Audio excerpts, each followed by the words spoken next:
To jump on Reddit to check to see if anybody good. else is going through this same predicament because this is mental. Good morning, beautiful people. Are we live? We are live. Good morning, people. Sorry, I've just seen what's it called? A picture. Actually, never mind. Morning, people. It is Thursday, the 19th of June. Welcome to TDA, the day after. I like how that popped up as soon as I said it. Welcome to TDA, the day after, your favorite news platform and the home of popular culture as defined by the culture. I am, of course, one of your hosts for today, my own royalty. And I've got Brent here with me. Good morning, beautiful family.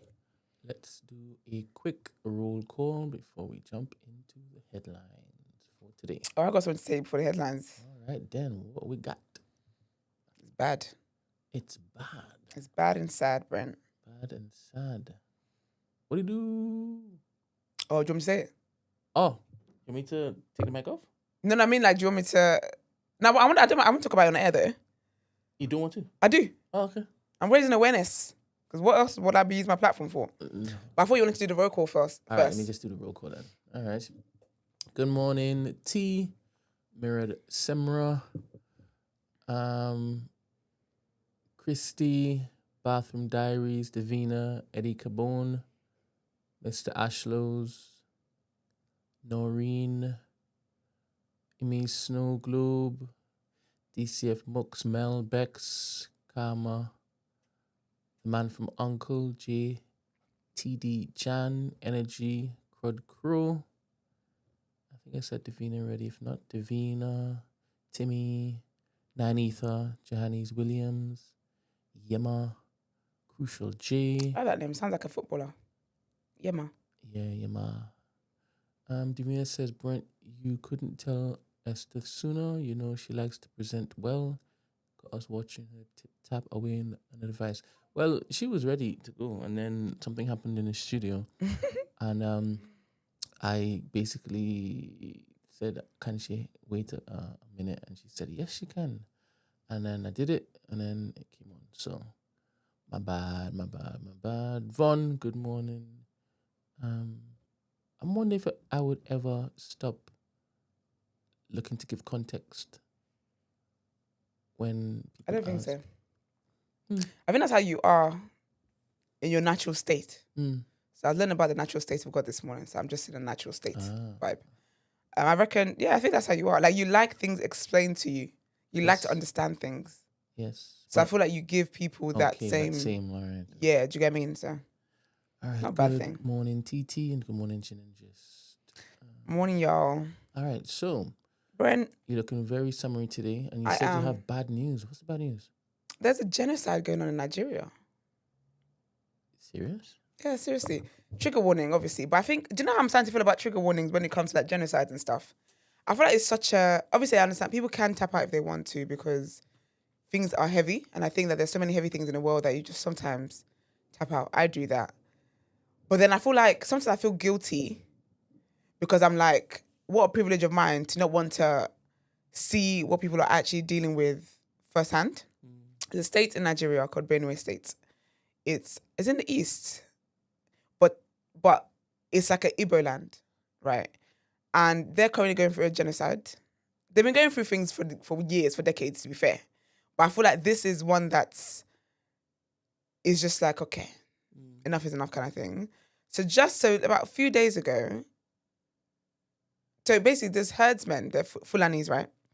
They've been going into people's territories. I think I've spoken about this before on here, but they've been going to Igbo people's territories, like their land where they got farm and whatever, and just wanting to move in. Do you get me? Just wanting to move in, but not like, please, do you mind if we come in?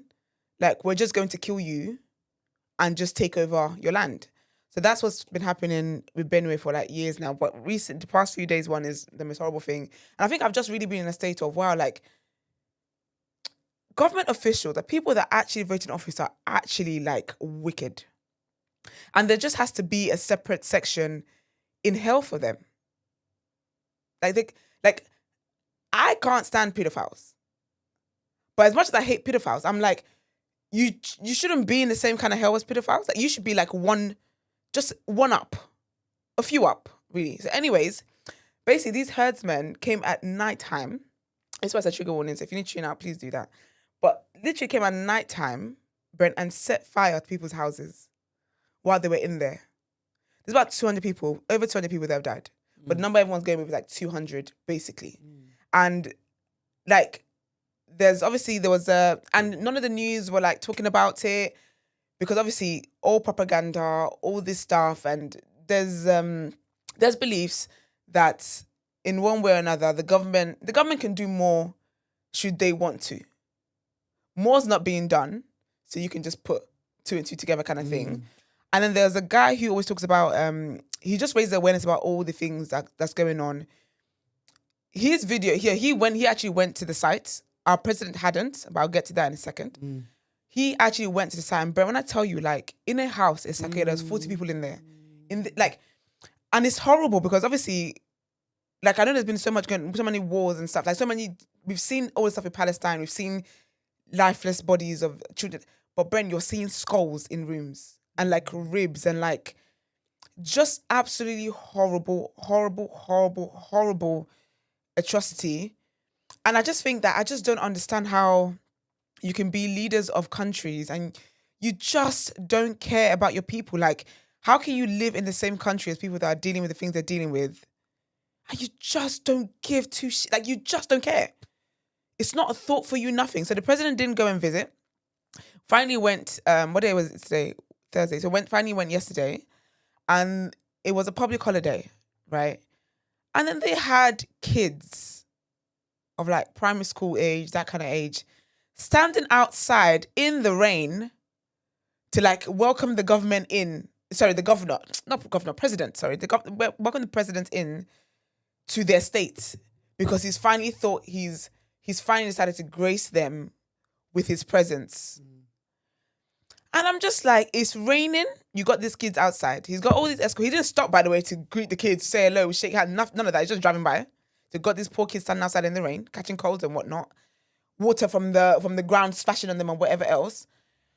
And I'm just like the height of insensitivity is just so alarming. Like, they've lost their friends. They've lost people in their communities. They've lost their parents. And you've just got them outside just to see the tinted cars of the president going by. And then he's making a statement talking about, the people of Benue State need to make peace. Essentially, the people that are killing you, go and see what kind of deal you can come up with them so they can stop killing you. And there was a man who spoke, and I need to find his name actually. And he was given, they also had like this, it looks like a banquet, Brent, sorry. If you saw the video and I just asked you, you would say, it's a wedding reception or it's someone's birthday. It is people gathered, not people as in like government officials gathered to discuss this atrocity, and they're there being served food, like there's decorations at the table. It literally looks like it's a reception of some kind of event. But there was this man anyway that gave, and he's like, the language that's being used is crazy. He was like, it's a genocide. Stop giving advice of make peace. Stop saying, just be friendly with your neighbors. Stop saying be accommodating, because this thing has been happening for decades. Honestly, it's made me just very like, it's just very sad. It's just very, very sad. But that's what people of Benue are going through at the moment. And that's just one place in so many other states where they're literally being kicked. It's basically an ethnic cleansing.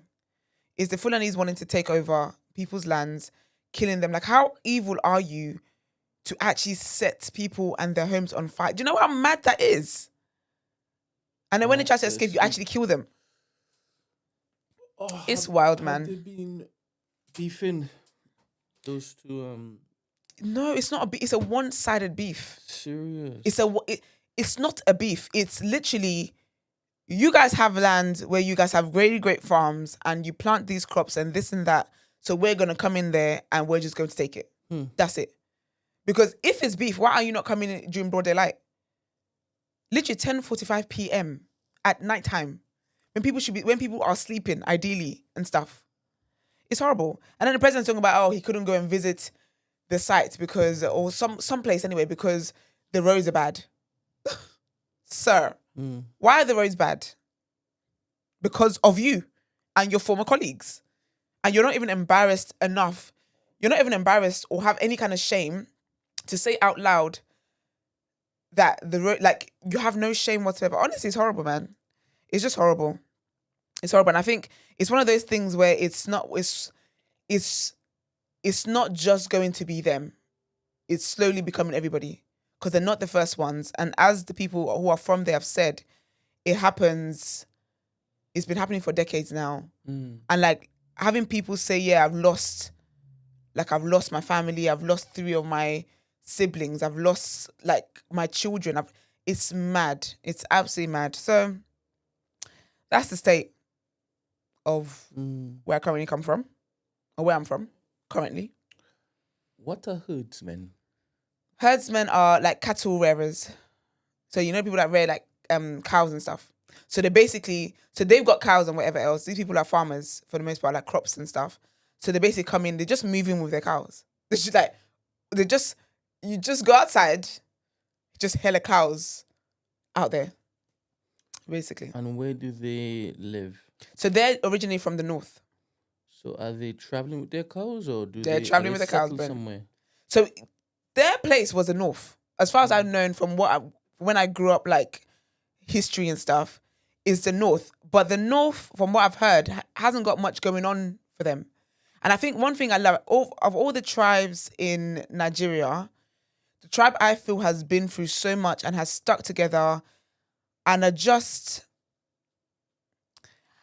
like how they stand up for their rights, is Igbo people.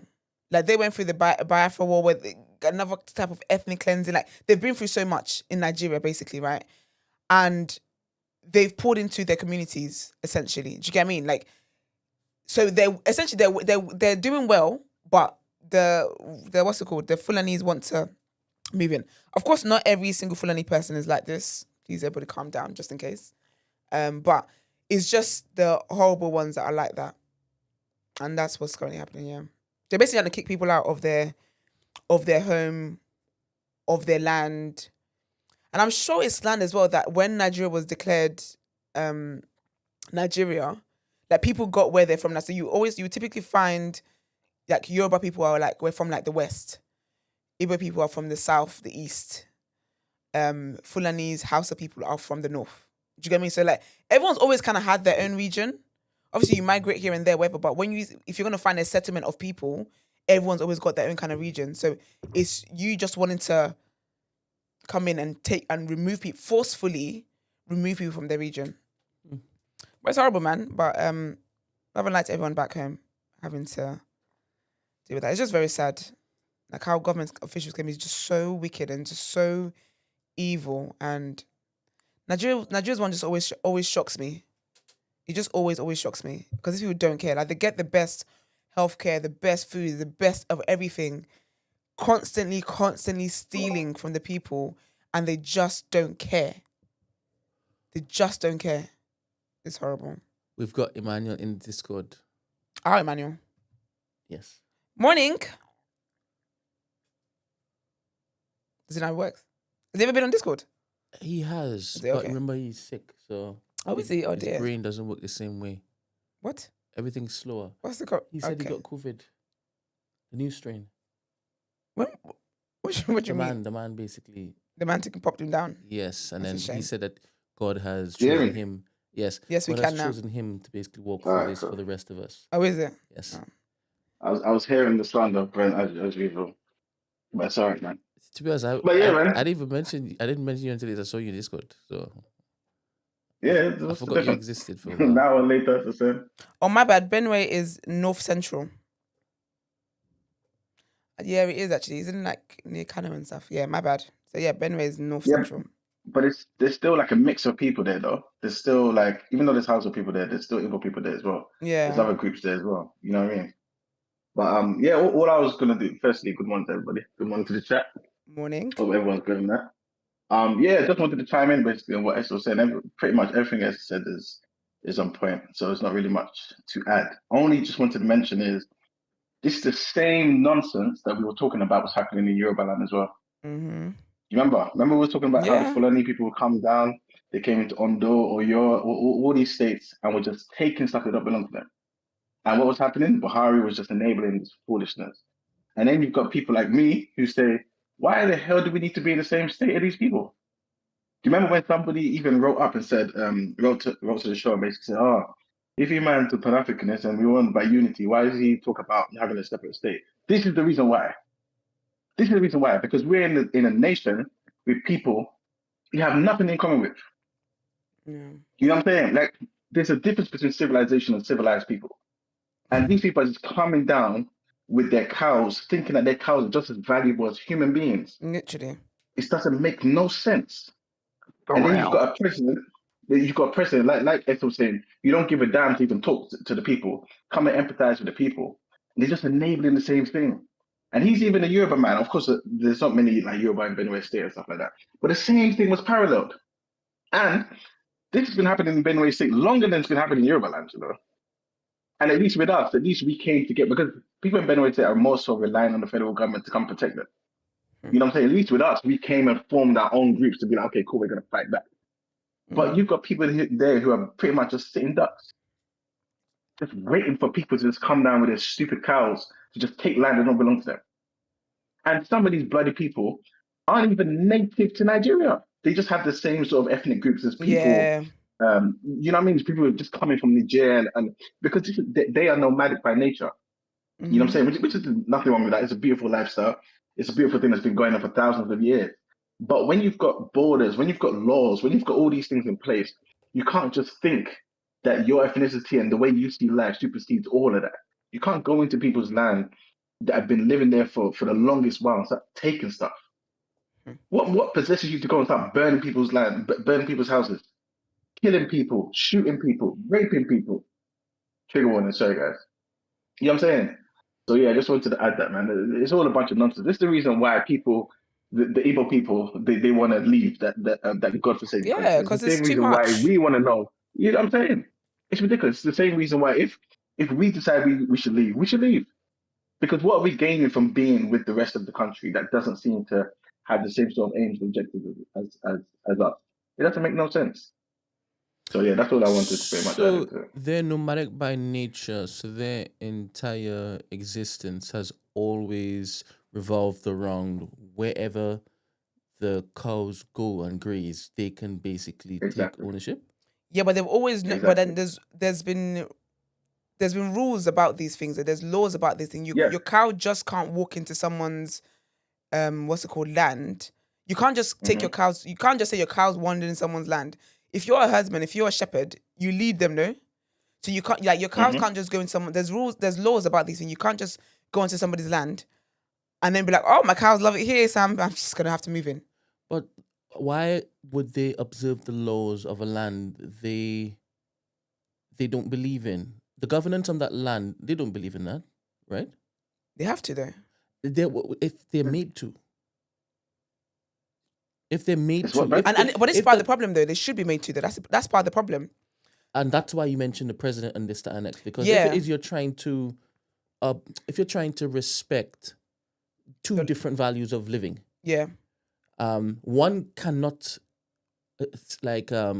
one cannot sit harmoniously next to the other because one particular ideal just believes in wherever my cows go, I'll conquer. Yeah. And if the majority of that land that you govern, you have tribes who don't abide by that same thing. Yeah. You have to basically enforce it. Yeah. Hence, you saying he should have basically done something earlier. Yeah, but you know what? I feel like it's been a thing for years anyway, and it just doesn't catch the news because the news, it's all propaganda and people are being paid to report when they want to report.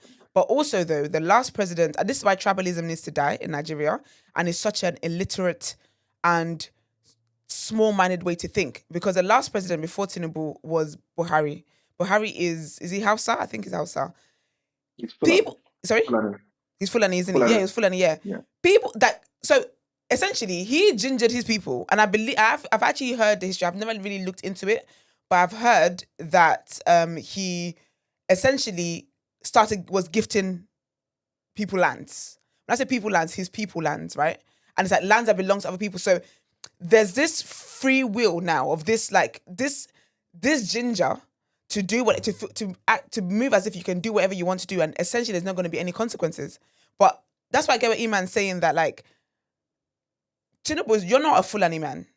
So if your predecessor was a Fulani man and allowed also our foolishness to reign, you're not from that. So there's no reason why you should be allowing that. Do you get what I mean? Not saying that you should not allow your people to go and rob the Igbo people, however, or Igbo lands. However, though, you should be the one to now call things back to order.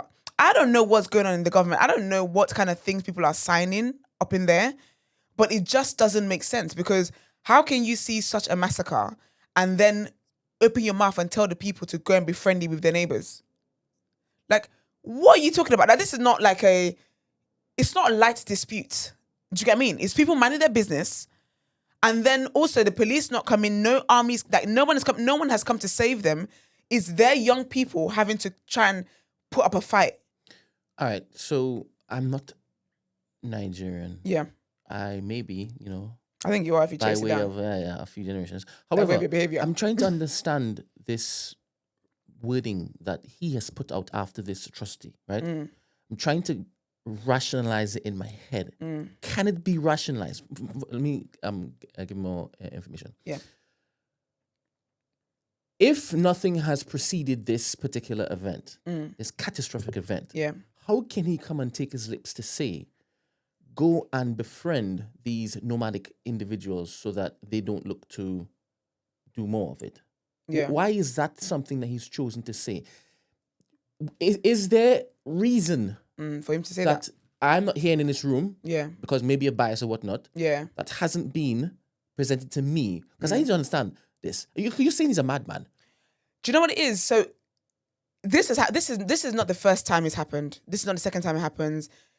The people that live there, the locals that have lived there, who have lost like neighbors, who have lost family or whatever else, they say that this happens. This has been happening for decades. This is something that they go through, right? He said that.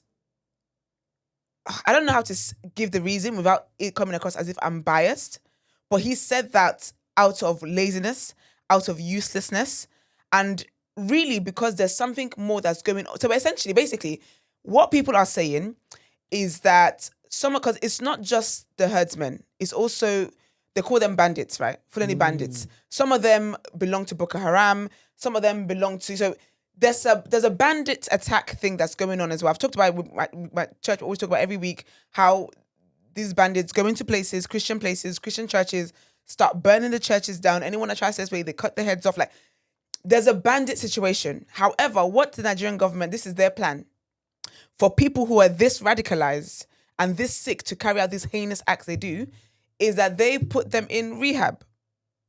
They say, we've caught a bandit. We're going to put this bandit in rehab. And after we put the bandit in rehab, we're then going to let them join the army or the police, because they're rehabilitated, right? The issue is that people's beliefs is that these things happen, these incidents happening are not just lay people. These people get their funding from the government to do these things, right? Because when they come in, they're coming in. So, for example, the one that happened the past few days in Benue, right? They came in with tankers of petrol. How are you getting that from? Okay. Where are you getting that from? They're coming with guns of like AK-47s and stuff. They're coming with weapons that only the Nigerian army, because Nigeria is not a you can't have guns that you do in America. If you're going to have a gun, you have to get a license, blah, blah, but even then, there's a type of gun that you get a license to have. They're coming in with military type guns and stuff. So it's like, where are they getting these things from? So people's thoughts is like the presidents, whatever governors of states cannot outrightly condemn these things because basically in the back, behind the scenes, there's dealings and whatever else that's going on, which is making these things happen. Do you get what I mean? And that's the problem because even like with the bandit stuff and them kidnapping schoolgirls, the Chibok girls have not been the last girls that got kidnapped. They're not the last school that got kidnapped. If we look into the news, we have to dig because again, a lot of news outlets they're not allowed. They're censored basically. It's all sorts of stuff that happens. So you have to have people who genuinely care about humanity to be the ones to speak out about these things. If we look, there's probably a kidnapping last week of school kids and whatever. So it's like these things are happening so crazily. The Chibok girls were not the first ones. They've not been the last. But that was the one that got the worldwide news and whatever. I mean, even with that, there's been a whole thing, conspiracy with Obama and them and America being involved, blah, blah. But essentially, people are saying that these bandits are not, they're state-funded. They're state-funded terrorist groups, essentially. So that's why when presidents or when governors and whatever come out and speak about it, they're not going to condemn it because they're the ones who have allegedly, they're the ones who fund these things to happen. Do you get what I mean? And that's why I was saying that I need to find that man's name who was at the banquet and he was saying the language being used is harmful because, and he literally was like, because they called the president Your Excellency.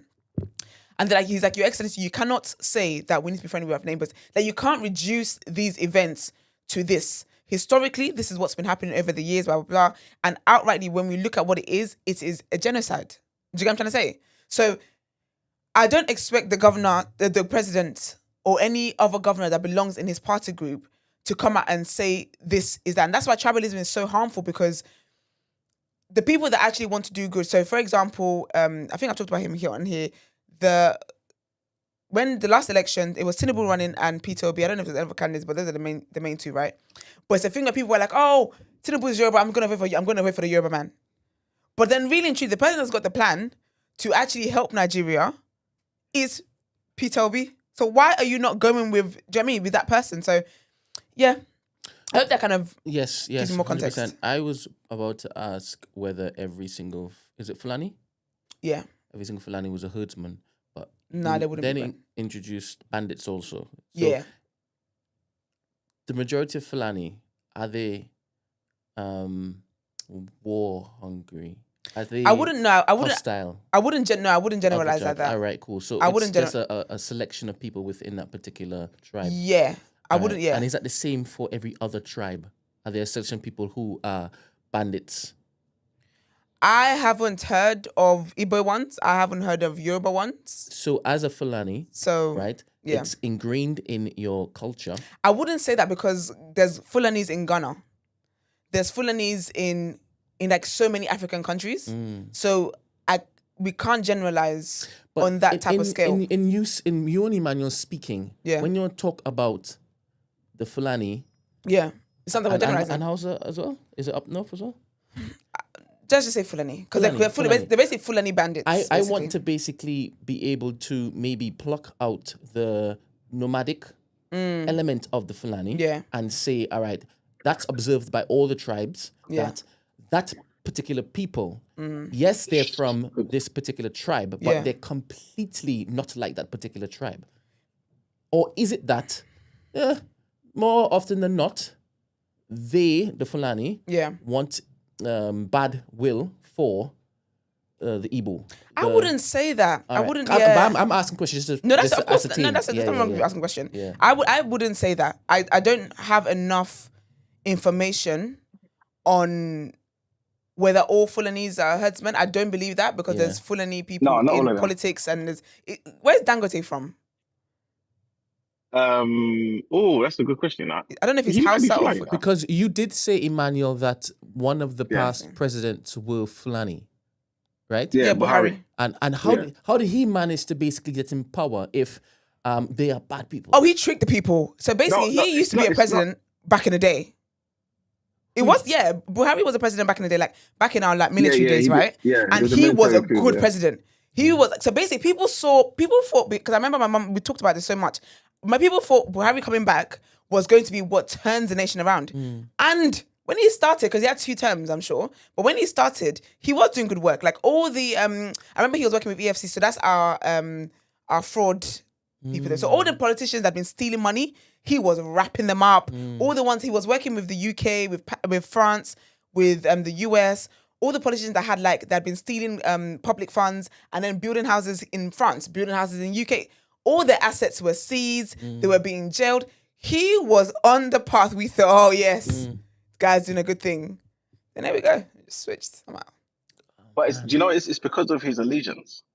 Ultimately, That's what it is. that's the thing. That's what I think it is. And this is why, even like you came up saying, like, we have to stop the tribalism back home. But this is the reason why people tend to have an affinity with their tribe, because ultimately somebody's always going to side with these people. You know what I'm saying? And also, just to add into what you were saying before, the reason why is because there's power in the north. This goes back to the like 1960. This goes back to the first election, where the way it was divvied up, it was always going to favor the north because the north is bigger. Do you get what I'm saying? So if you wanted to come into power, you would try and join an allegiance with the north. Exactly what's his name, Nnamdi Ezekwe did back in 1960. Instead of him to join forces with Awolowo in the west, where it was far more developed, he decided to join forces with the north. And to this day, you've got this kind of power imbalance.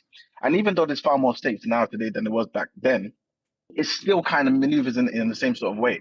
And so you've got power in the north. So even though Tinubu is a Yoruba man and he's the president, there's still some powers that be that he's kind of beholden to. So it's kind of like when you say Obama is the president or Trump's the president, but there's powers behind it. It's a similar sort of thing. But the power seems to be, a lot of that power anyway, I should say, is held in the north. You know what I'm saying? Aso Rock is in the north. Abuja is the capital in the north. All these things is there. Do you get what I'm saying? So as much as he might want to say something, he still has to be mindful of what he's saying, because he needs to know, or at least he knows, there's still powers that be that's made him president.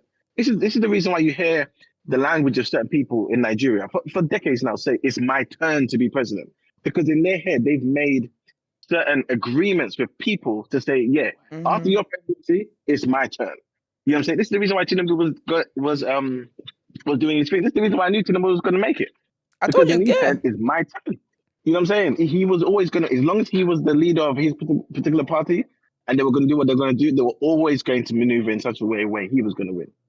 You know what I'm saying? So this is how it is. There's a power imbalance and people feel some sort of way. And like, again, like Esther was saying about these bandits, these people are being, financed by people, by people in powerful political positions in the north. Do you get what I'm saying? Like, they've got these bloody organizations that come down, once again, they ravage other parts of the country, and they're just people who just slap them on the wrist. You know what I'm saying? But there's for the longest while, there's always been information about how certain governors, certain people with senators, certain people in high positions of power are in bed with these people. They're from the same line. They come from the same people. So overall, and I want to be mindful of what I'm saying there, but overall, there's an agenda by certain groups to try and make the country one that is totally beholden to the power of the Fulani and the Hausa, and also make it Muslim. Yeah. Do you get what I'm saying? It's part of it. It's part of it. So they will apologize and say X, Y, Z, but really they know what they're doing. It's an overall game. Also, Dangote is Hausa. And actually, Brent, I did Google if our Fulani herdsmen, and apparently they're mainly associated with herding. So not all of them are, but that's what they're known for.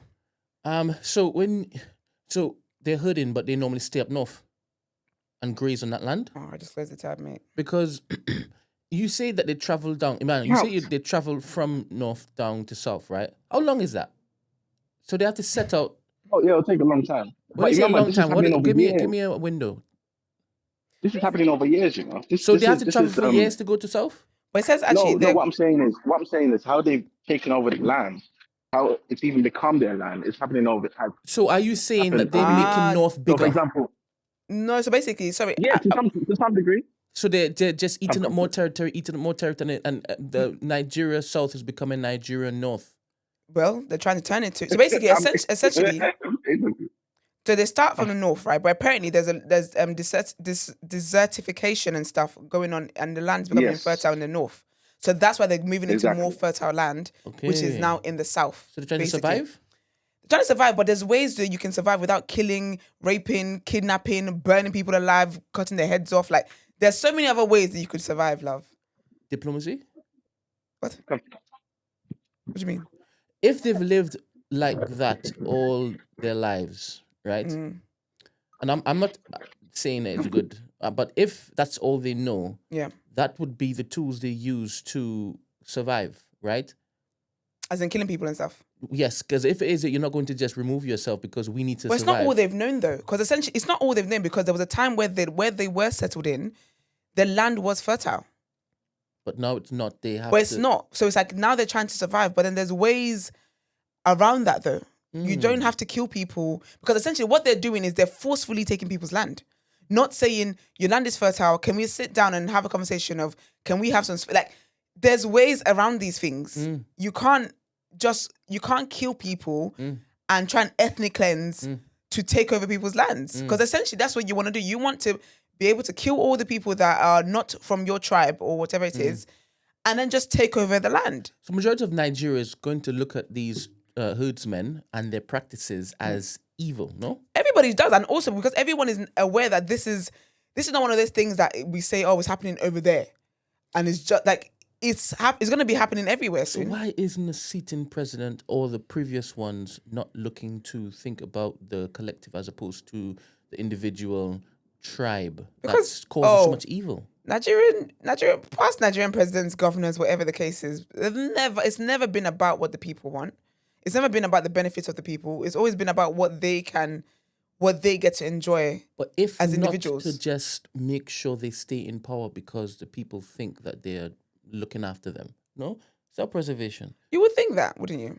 Right. You would think that, because even that other day I was saying, like, because I was like, surely, in 2027 when it's the next election, Tinubu can't win. And you know the mindset is like, he's already got it.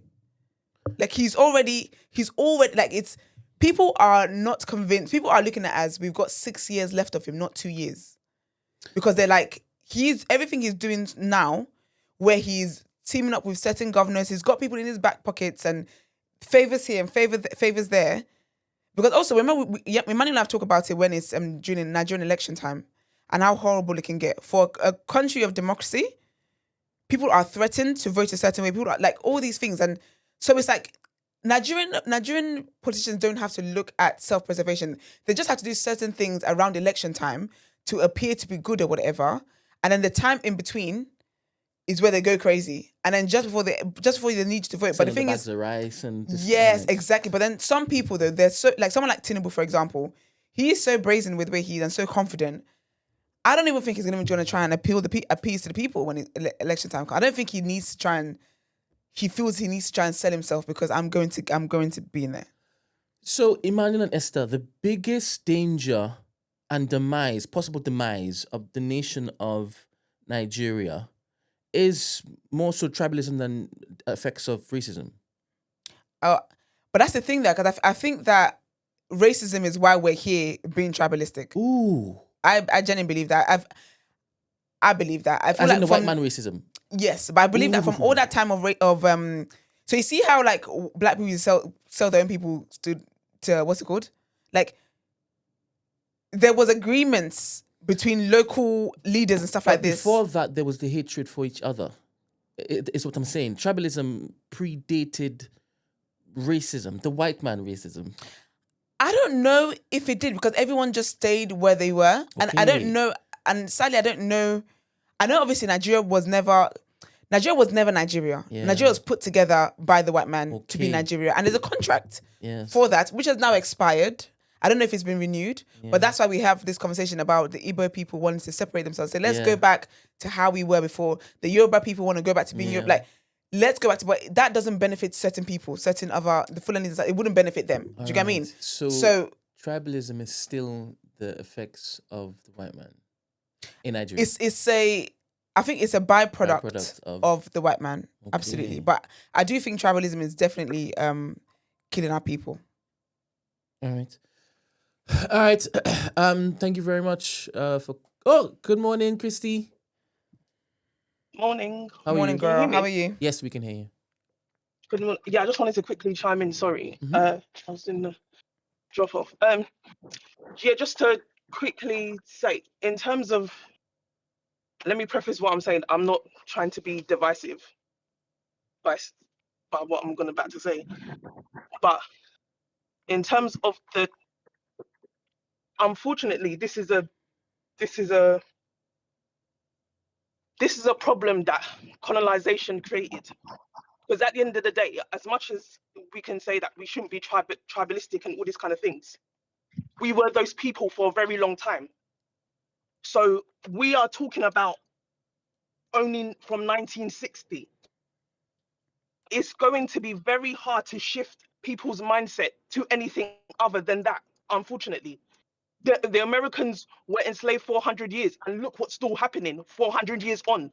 So it's very hard for something that just happened in 1960 for us to be on one accord, unfortunately. I don't see it personally. I don't see, and I'm not saying it's good I'm not saying it's good that it should be perpetuated, but however, from 1960 to 2025, that's not a long time to shift a mentality of something that has been going on for generations upon generations. So I don't know, personally, I don't know how to tackle a problem such as this. Again, it doesn't help that Western influences are also at play here. This is like when I guess it's not even about just being tribalistic. It's also about individualism, because even just being tribalistic, no offense, like Tinubu is, yeah, he's Yoruba, but he's for self. I'm sorry. I mean, Been for self. it's not like it's for Europe people as a whole. It's what benefits him, not because he's benefiting Yoruba people. But it just so looks that way because he's Yoruba and he's now taking presidency. More time, the people that come into power are for self than they are for their people. So I don't want to also blame it on tribalism, because yes, some people have that thinking of, okay, when they go in, I guess they can get more because it's someone from their tribe is also, they're gonna eat.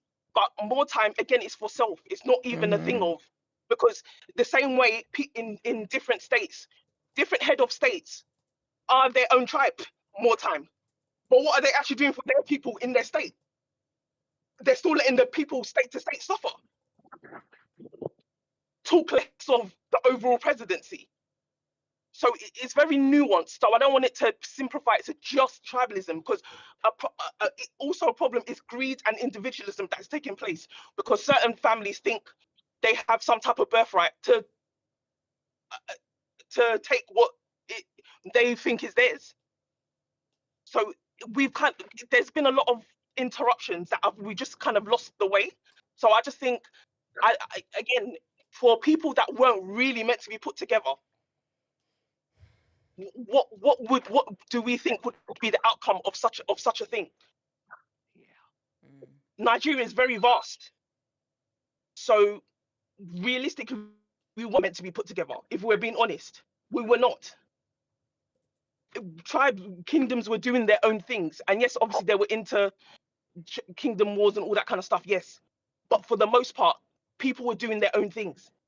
But again, colonization decided that we need to be put together. That's why you would get a Fulani in Ghana. That's why you would get a Fulani in Togo. That's why you would get there's Fulanis across the African diaspora. Like, so even just ethnically, these people, there's different ethnicities that reside, just the way Yoruba people reside in other countries that are not it's not synonymous with Nigeria. So I just say it's not. I just think it's not as simplistic as just saying down to tribalism. Yes, tribalism definitely affects people's ways of thinking, but it's deeper than that. On the back end, a lot is happening on the back end that people are not privy to. That is also because simultaneously they're having this herd man mentality, but and as Brent said, it's about survival. No, it's not also about survival. It's also about what Emmanuel was saying, that they're trying to take. There's a bigger play. there's a bigger play. Yeah, Hence it's why about they've, yeah. hence why they've been left to do what they're doing. It's a very insidious thing. So it's not simplistic to just say it's tribalism. There's a bigger play at hand. So there's stuff coming on the forefront, but there's also stuff on the back end. Can I ask what the bigger play is? But Emmanuel alluded to what they're trying to do. What's the bigger play? They're trying to make it. Remember you've got some what's the word? Extremists. So a lot of these people are tied to extremist groups. Oh, it's So religious in nature. Mm-hmm. Like it's partly because remember a lot of these ethnicities, yeah, especially in the north, like like for example in Yoruba land, yeah, half of us are Christian, half of us are Muslim, yeah. In the north, in Fulani, amongst the Fulanese and houses, most are Muslim. Most. Do you know what I'm saying? You're gonna get like 90% or something. Something like it's almost tied into their ethnicity at this point. You know what I mean? So you've got some ethnic groups. So you've got some people in those groups, and obviously, kind of like what you was asking before. I'm kind of jumping all over the place, but kind of like what you was asking before about the types of people. Remember, Fulani people are not all herdsmen, but it is kind of tied to their ethnicity. They're nomadic people, isn't it? This is exactly why, like Krista just said, you find them in throughout West Africa, all the way from Nigeria all the way down to like Guinea. You know what I'm saying? And this is what I was kind of trying to get into before I had to do the drop off quickly. That there was a time when they weren't in Nigeria. You've got to go back a few centuries, but there was a time when they weren't there because they moved there. Do you get what I'm saying? And so as they're moving there and they've kind of taken over land and they've done certain things, like pretty much like every other group does, you migrate and things of that nature. We've had wars before in the past, Yoruba land and Fulani people. We've had wars. If people do their history, this is how, especially if you're raised back home, you might know the story of Afonja, you know what I'm saying? And the whole city of Ilorin, that used to be a Yoruba city. You go there now, that is not a Yoruba city at all. That is a Fulani city. It's gone. Do you know what I'm saying? But it's been that way. So anyway, I say all that just to provide some context. Because again, it ties in with what Esther and Chris are saying. All of this stuff started with colonization. Nobody asked to be in the same country as each other. It was all done by force. It's the reason why Nigeria has about 300 different ethnic groups. Do you know what I'm saying? But there's some dominant ethnic groups. I'm not saying the one's better than the other, just saying there's some dominant ones in terms of, I guess, their achievements, what they've done historically, and also their numbers. And this is why we typically speak about the Igbo, the Yoruba, the Hausa, and the Fulani. You know what I'm saying? Obviously, there's other groups there, but those are like the main ones that everyone pretty much talks about. But yeah, I think for some of these extremist groups who finance these herders, who finance the militants, the bandits, and all that sort of stuff, they want to make it into an Islamic state. They don't give a damn about your religious views. They don't care about that. You know what I'm saying? They just want to live the way they want to live. You know what I'm saying? And again, this is not every Fulani person. Some people are, and I'm not trying to say that if you're a herdsman, you're not educated, or as if they are, opposites. But typically, those people who have gone in that lifestyle, that's how they see it. They see it as culturally continuing what the legacy of their forefathers. That's what they want to do. But of course, you get the educated ones who've gone to school, done the formal education. And this is why, they become presidents, become governors, and all that sort of stuff. But there's ties to how they used to live. Because as much as a governor might be a Fulani or a Hausa, he knows that a lot of his family don't live that way. There's some people who just will never see education as something that they go into. Because part of their culture, part of their religious beliefs as well, is just to, have kids, have children, have families, and start early and do all that sort of stuff. And for a lot of these people who don't give a damn about everybody else, it's about dominance. They just want to take over, and there's different ways they're doing it. So like Crystal was saying, they're doing it right in front of you, but they're doing it on the back end as well. This has been very educational for me. Thank you for all the contributors, Esther, Emmanuel, and Christy. Thank you. We will push on to the headlines. I'm gonna take the trigger one and off. All right. And Do that. let's kick into the show.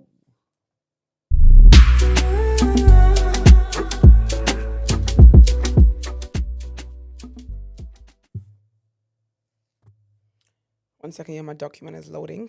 That's all right. Starmer puts UK cabinet on alert for potential US attack. What? Oh my. My. Sir Keir Starmer has put his cabinet on alert for a possible U.S. attack on Iran. What? Yeah. As ministers discussed working with American forces in the event that Tehran threatened UK assets in the Middle East. Just 24 hours after insisting Donald Trump had given no indication he was about to get involved in the conflict between Israel and Iran, the Prime Minister and his cabinet reviewed how Britain might respond in the event of a major escalation. UK officials said the situation was grave and volatile, while Starmer's team discussed whether the president might seek to strike Iran's nuclear facilities from a joint US-UK airbase at Diego Garcia in the Indian Ocean. The possible use of this base for US airstrikes on Iran by B-2 stealth bombers would draw Britain closer to the conflict. One UK official said there was not a clear yes or no answer to whether Washington would have to seek approval from Britain to use the base to launch an attack. They ain't going to be asking for no permission. None. And when it is that they do what they do, if they do what they do, they're going to say, Britain, if it is that you don't look to partner us, right, in principle and in hey, we will have a long memory. So 100% Keir Starmer will come out saying, we're going to war. But you know what, actually, Brent? That leads perfectly to the next one. Because Sir Keir Starmer has been warned by Lord Hermer that UK involvement in a US attack on Iran could be illegal. Advice ascribed to the Attorney General is understood to have said that Britain must limit its involvement to protecting its allies from attack. On Wednesday afternoon, Sir Keir Starmer had held a meeting of the Cobra Crisis Committee, at which options for joining a US-led strike were discussed, with Donald Trump suggesting he was poised to enter Israel's war. That man is shaking for a war, you know. Britain's capabilities extend from offering air and maritime logistics supports in the Gulf to shooting down attack drones targeting Israel or even firing submarine-launched missiles at Iran itself. However, it is understood that Lord Hermer is reluctant to sign off on any offensive operations. One official who has seen his legal advice told The Spectator the AG has concerns about the UK playing any role in this except for defending our allies. Speculation about US military action is mounting. American stealth bombers could use a joint US-UK military base in the Chagos Islands in preparation for potential assault on Iranian nuclear facilities with bunker-busting heavy bombs. Asked on Wednesday whether he would join Israeli strikes, Mr. Trump said, I may do it, I may not do it. Nobody knows what I'm going to do. This guy really gets on my nerves, you know. He's such a big kid. The US president suggested very big action could happen next week or even sooner. I can't believe he's leader of a country. I said I may do it, I may not. No one knows what I'm going to do. That's what I've asked you, you moron. Anyway. Number 3, Notting Hill Carnival in danger without urgent funding, says leaked letter. The overall goal of the AI. The future of the Notting Hill Carnival could be in jeopardy without urgent funding from the government, according to a leaked letter from its organizers. The carnival's chair, Ian Comfort, has written to the Culture Secretary, Lisa Nandy, to request public money. The BBC reported on Wednesday. It follows a review of the festival in West London that began in 1966, which identified critical public safety concerns that needed additional funding to address, the letter said. Comfort wrote that the money was essential to safeguarding the future and public safety of this iconic event, but did not state a figure. The independent safety review, whose findings and recommendations have not been made public, was commissioned by the Carnival's organizers, and paid for at a cost of £100,000 by the Greater London Authority, Kensington and Chelsea Council, and Westminster City Council. In a leaked letter to Nandy, Comfort also referred to a separate report published in April by the London Assembly. He said the research highlighted the increasing strain placed on the Metropolitan Police during large-scale public events. Let's move on to the next headline. All right. Almost 2 million pounds given to candidates in the 2024 general election has essentially disappeared from the public's view of British political campaign finance, a report claims. It notes that 170 candidates received in total almost 2 million pounds, more than they were legally allowed to spend locally during the election, raising questions about where the surplus funds went after the campaign. The donors who funded them are also tricky to identify, especially if the candidate was unsuccessful. The effect is a lack of transparency around who is funding constituency campaigns and what subsequently happens to excess funds. If a candidate received more money than they could spend, they might transfer the surplus to the central party. As a result, parties could use candidates as a backdoor for money from donors, hoping to remain anonymous, the report says. Details of donations to central parties and local associations are routinely reported by the Electoral Commission, with extra disclosures made during elections. But contributions given to candidates and how much they spent are not available for public inspection from council returning officers until more than a month after polling day.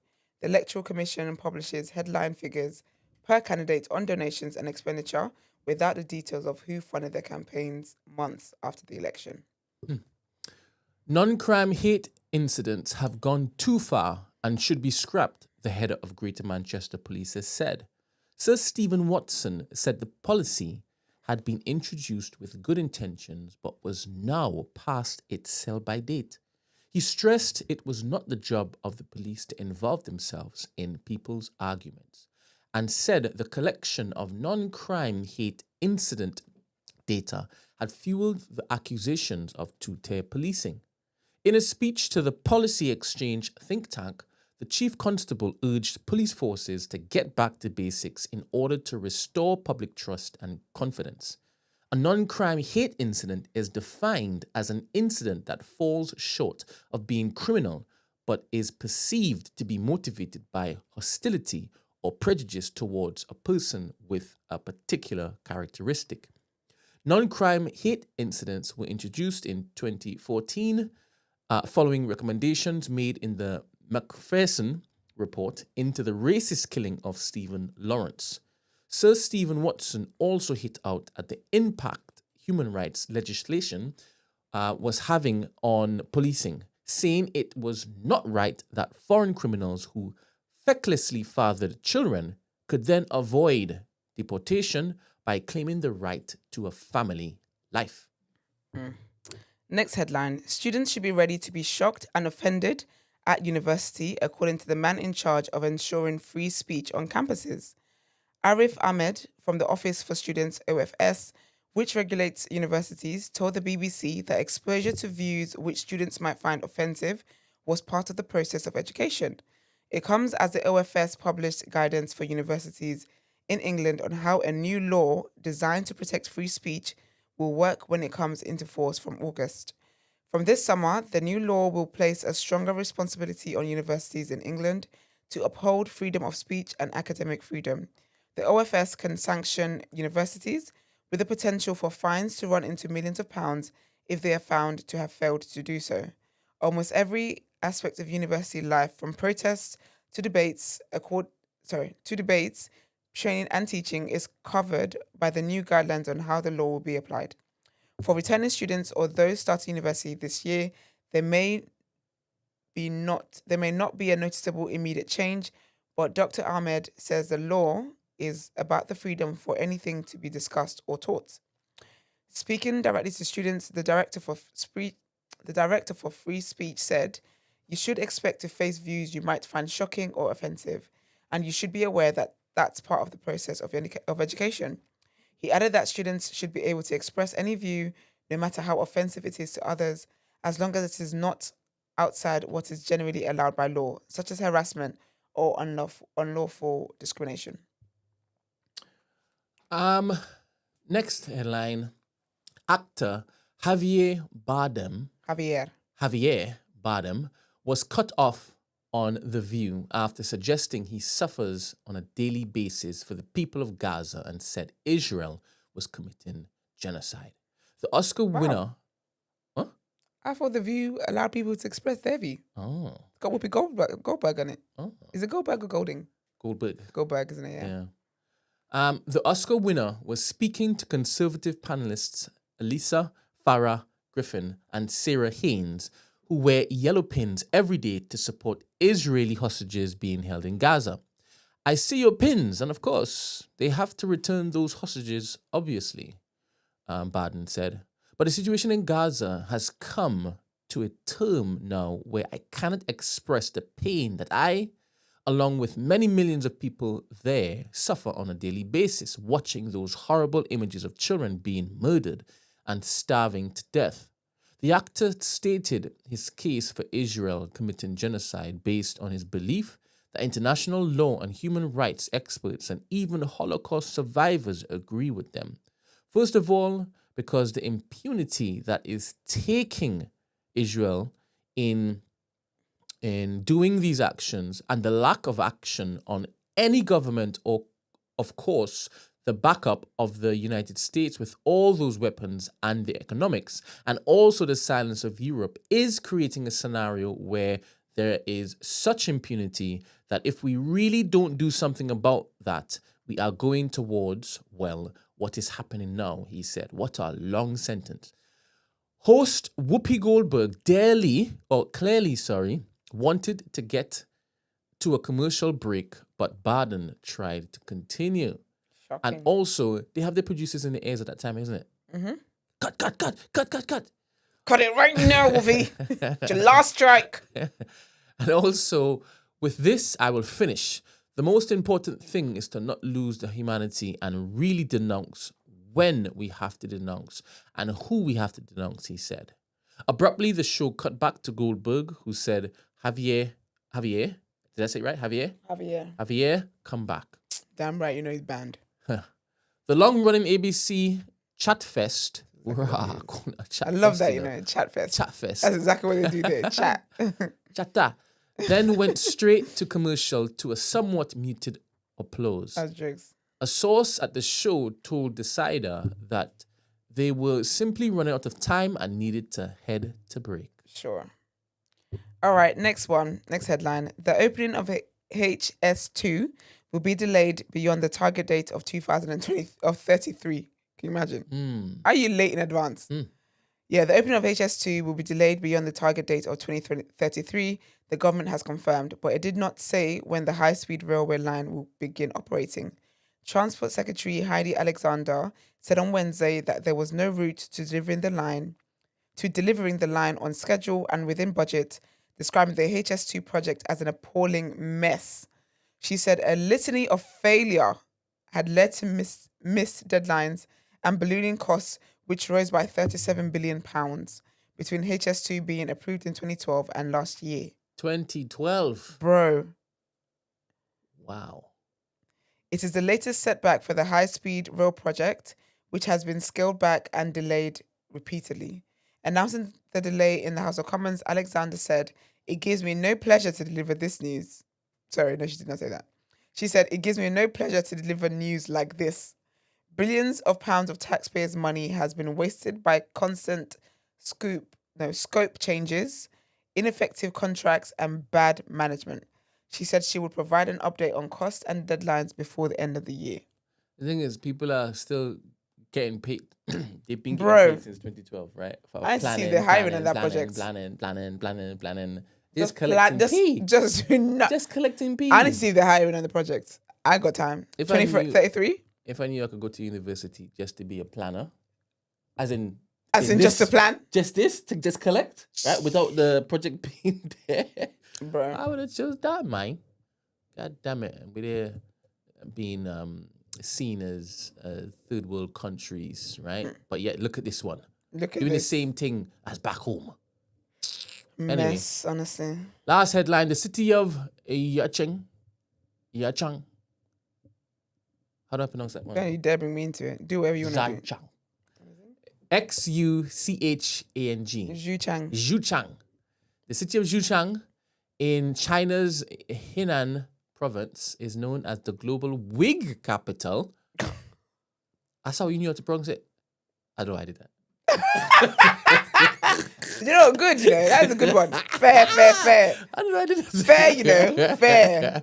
Oh, we capital producing about 60%. 60%! 60%! That's a lot of percentage. That's a high percentile. Oh my That's gosh. so funny. With over 4,100 hair product companies. What? What? What? In that province, there are 4,100. They come like bloody churches in South London, mate. Come like churches in Nigeria, one road. Crazy.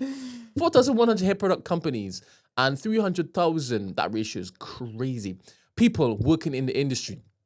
It has made a name for itself in this niche. Niche, you know.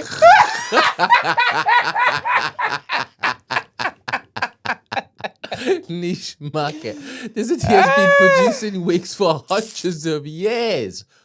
Many see wigs as something to cover up a problem, but they were originally Who wrote this headline?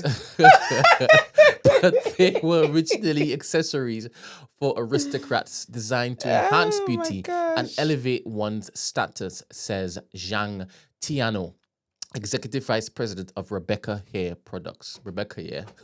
Rebecca, yeah. He says that before 1989, the company operated solely as a component supplier to the United States market, exposing it to significant single market risks. But seeing wigs as a daily necessity, like shirts or sneakers for the African diaspora, Wow. Who we wrote this decided to headline? change our name to Rebecca, right? We decided to develop the African market, he says. Zhushang's wigs have become sought-after items in Africa, Europe, the United States, and elsewhere.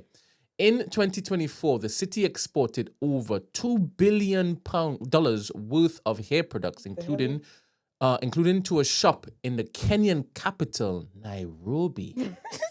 I can safely say Rah. single-handedly saving the black girlies one frontal at a time. Rah. My. All right, we've done the headlines. Let's we go have. into the topic Bro, of the let's day. go and talk about Tyler Perry's messy ass.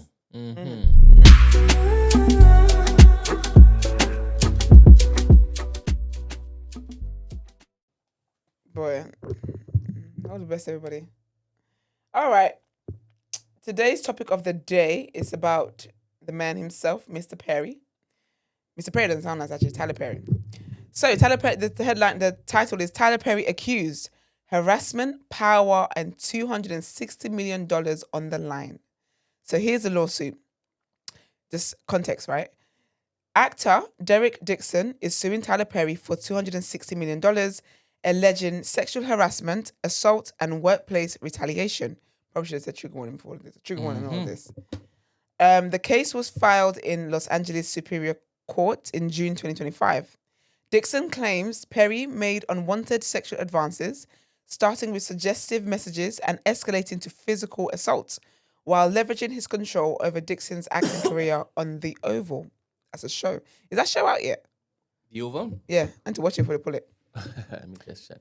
In 2020, the lawsuit states Perry invited Dixon to his home in Douglasville, Georgia. After several drinks, Perry allegedly insisted Dixon was too drunk to drive and had him stay in his guest room, which Dixon says was actually a ruse to allow Perry to assault Dixon. Perry allegedly got in bed with Dixon and began rubbing Dixon's body around his inner thigh in a highly sexual and suggestive manner. Dixon jumped out of bed and told Perry he wasn't that sexual in order to stop him, according to the lawsuit. The lawsuit details several other incidents in which Perry allegedly groped Dixon. In one instance in June 2021, Dixon said he went to Perry's home ostensibly to discuss a TV pilot Dixon was trying to get made that Perry had offered to work with him on. Tyler Perry allegedly asked him for a good night hug. Ugh, that's the most icky thing ever, you know. Well, I can't get a hug, no. No, you can't, you sicko. Anyway, Tyler Perry allegedly asked him for a goodnight hug, at which point Perry yanked Dixon's underwear down and began to vigorously grab, grope, and play with Dixon's buttocks in a sexual manner.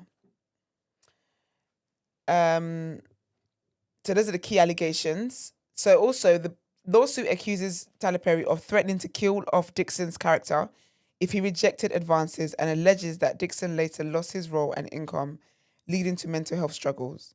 Obviously, Tyler Perry's legal team have responded, and they've said Tyler Perry's legal team strongly denies the claims, calling them fabricated and extortionate, and says they are prepared to fight them in court.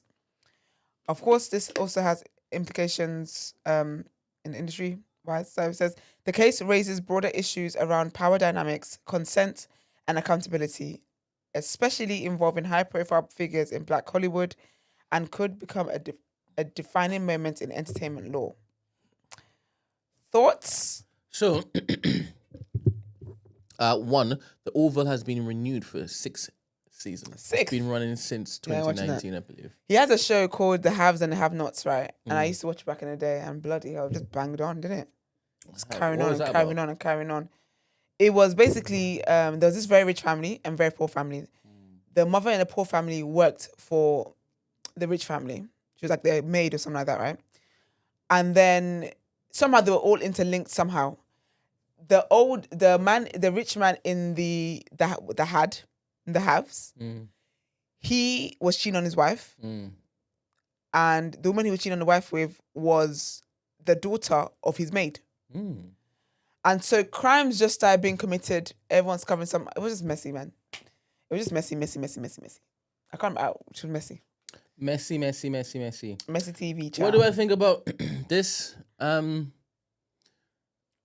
Tyler Perry, 230 million is a lot of money. It's a lot of money. How come America's like this? Because you can't go for what you actually want. That's silly.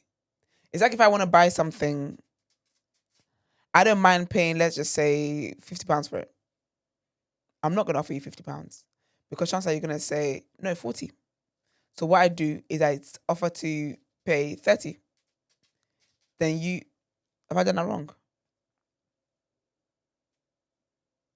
This shouldn't be an issue for you, seeing as you're from a particular place Nigeria. in the world. Let's pick your chest because you called me out my wig, which is a sewing, by the way, you uncultured egg.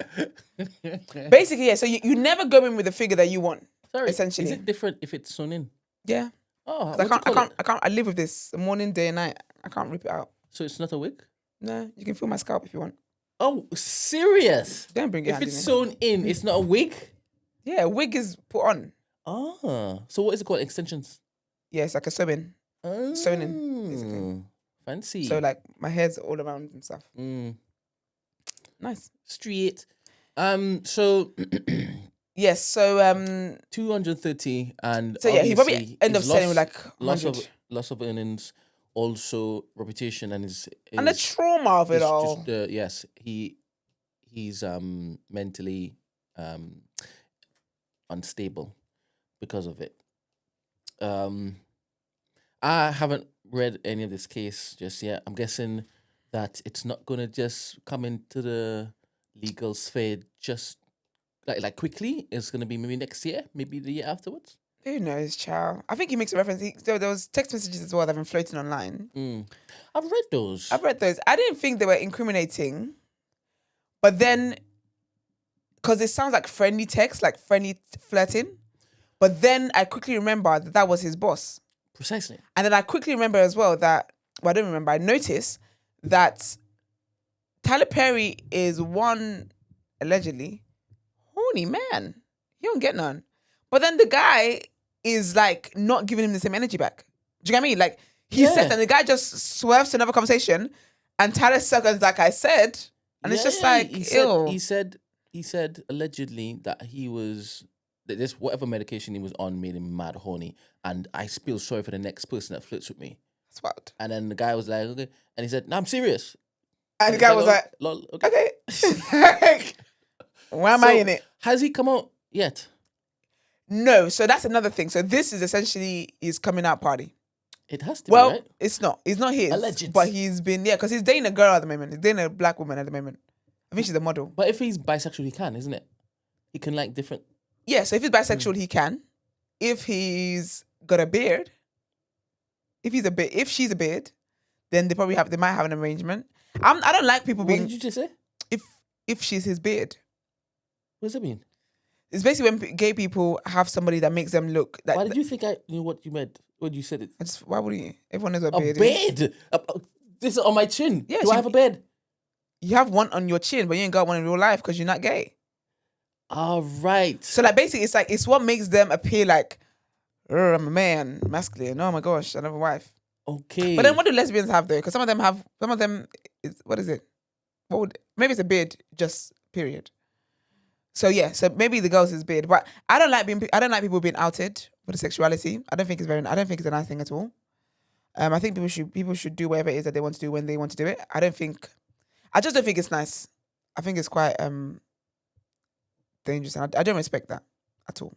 Who is outing him other than his The alleged seedy victim. practices? Yeah, precisely. Yeah. Like, I think this is different. Obviously, it's a lawsuit. And if you've been out here allegedly threatening the next person that comes in contact with you, then you should actually absolutely be called out. But I mean, people have had their suspicions. He loves that. It's Medea, all that. Men that dress up as women, I'm sorry, I think is weird. That's my truth. If you have to dress up as a woman for comedy, you're a little bit weird. What did you just say? You're a little bit weird. Before that, you said men who dress up as women are weird. Yeah, I said if you have to do that for comedy. That's what you followed up with. I'm talking about comedy there. Yeah, I believe you. I don't care. Anyway. Travis Scott and Pusha T are beefing, and Travis Scott, maybe Travis Scott isn't one of the people who dressed up in a dress, but I think wears I saw a skirts. picture. I think I saw a picture with him Yeah, wearing he a wears skirt. skirts. It's like Rocky wore skirts. Kanye West wears skirts. They tell you it's fashion.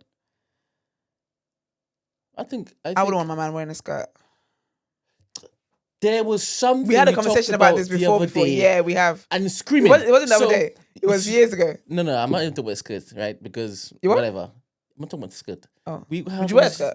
Me? Would Yeah. I? Yeah. If I'm in Scotland, No. or if I'm in Ghana or Nigeria, where they wear We don't wear skirts. That's the Ghanaians. They wear whatever you want to call it. rappers. Whatever you want to call it, I'd wear it. Anyway, I'm not talking about that. I'm talking about to the TMB studio. The TMB headquarters. If it's cultural TMB gay, merch. if it's cultural gay, It's not cultural day. It's a normal day.